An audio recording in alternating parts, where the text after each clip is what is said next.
Tak ada benda macam ni.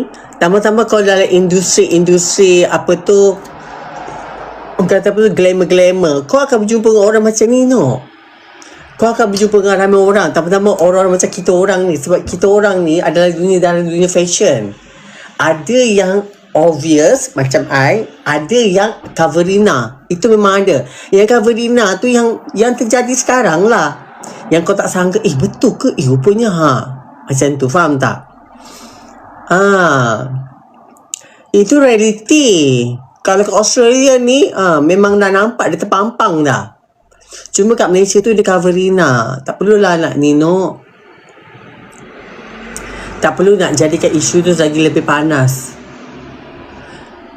Menjadi seseorang tu bukan disebabkan pelibatan.